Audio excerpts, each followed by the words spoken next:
Authorities in two parts of the region overnight responding to two serious motorcycle crashes.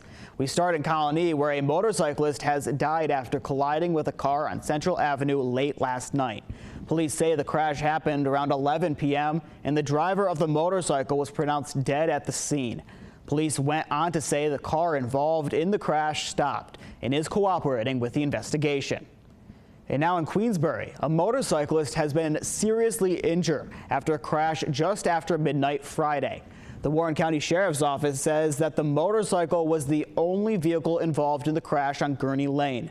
The Sheriff's Office went on to say the motorcyclist was taken by helicopter to Albany Medical Center, where they are in critical condition.